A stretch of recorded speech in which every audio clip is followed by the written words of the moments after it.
Political, entertainment, sports और हर तरह की न्यूज़ के लिए फेस न्यूज़ चैनल सब्सक्राइब करें और इंस्टेंट अपडेट्स के लिए बेल आइकन ज़रूर दबाएं।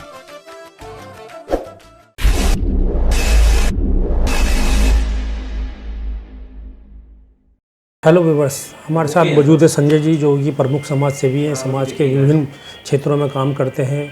और इसके अलावा जो है इनके जो भाई मेहरबान साहब हैं, उनसे भी बड़ा नज़दीकी रिश्ता है।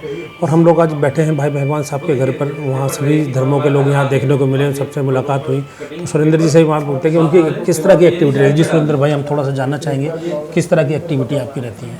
हमारी समाज सेवा में जो है भाईचारे की और प्रेम की एक्टिविटीज़ रहती है, ताकि ये जो देश हमारा है, हमारे बुजुर्गों ने जिस तरीके से इसको अपने खून से सींचा और भाईचारे का और एकता का जो हमारे देश का पूरी दुनिया लोहा मानती थी, आज सामाजिक तत्व ही कहूँगा मैं इन लोगों को, जो भाई को भाई का बैरी बना रहे हैं और एक अशांति का माहौल देश में पैदा खड़ा हो गया है।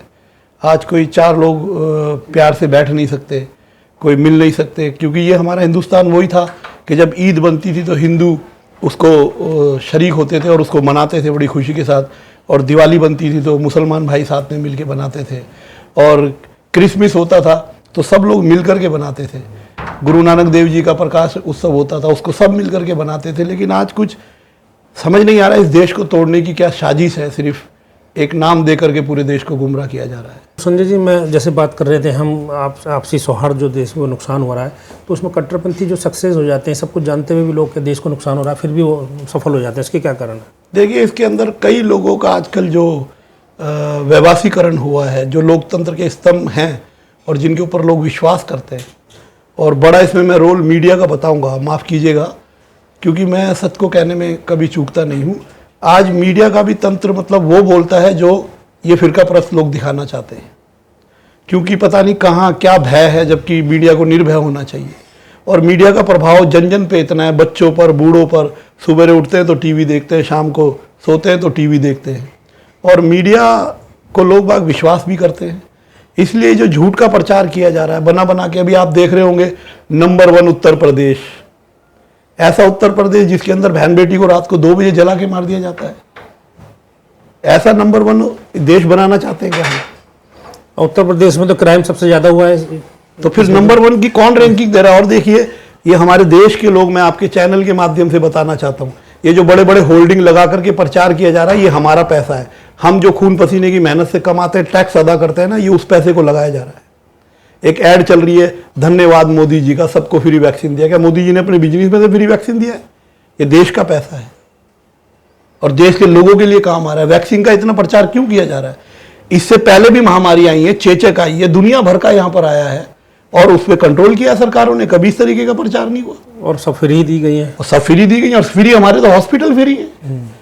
कोई ये कहने की बात नहीं। अगर आप मान लीजिए हमारे सरकारी हॉस्पिटल में आप किसी को दवाई दे रहे हो और बोल रहे हैं मैं फ्री दे रहा हूं, तो ये कोई नई बात नहीं है। वो हॉस्पिटल आज से नहीं बने हुए हैं, 50 साल पहले के हॉस्पिटल बने हुए हैं, और उन्हीं हॉस्पिटलों ने बचाया लोगों को।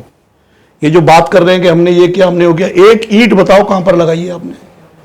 सिवाय दिलों में बांटने की, दूरी पैदा करने का ये काम किया इन्होंने। बस हिंदुओं का वोट ज्यादा है, उनकी जनसंख्या ज्यादा है, तो 4 मुसलमानों के खिलाफ बोल देना, हिंदू सब जज्बाती हो जाता है। और यहाँ बस ना चले तो कुछ ना कुछ बॉर्डर पे करवा देते हैं, तो देश जो है वो देशभक्ति की राह पे आ जाता है, ऐसे भाग जाता है देश। कुछ विद्वानों को ये भी कहना कि हिंदू मुस्लिम की लड़ाई में जो है जो सत्ताधारी पार्टी वो अपना लाभ तो उठा ही रही है, मगर इसमें नुकसान जो हिंदू समाज का भी ज्यादा हो रहा है। इस बारे में आप क्या कहना चाहेंगे? नहीं, हो क्या रहा है, लोग आंख से देख रहे हैं। आप देखिए, अभी कोरोना के अंदर लाशों को किस तरीके से उनके बेअदब हुआ। मेरी 47 साल की उम्र है, मैंने अपनी जिंदगी में कभी ऐसा नहीं देखा कि लाशों की दुर्दशा ऐसी हुई हो। अभी हमारे देश में इस चीज का काल नहीं पड़ा है। कुदरत ने हमें लकड़ी दुनिया भर की दे रखी है, जंगल सबसे ज्यादा हमारे पास है, लेकिन नियत जहां पर ठीक ना हो सरकार की, वहां मानवता की ये दुर्दशा होती है। आपने देखा होगा किस तरीके से मानव शवों को जानवर खा रहे थे, कुत्ते खा रहे थे, कौवे खा रहे थे। ये भारत बनाना चाहते हैं आप?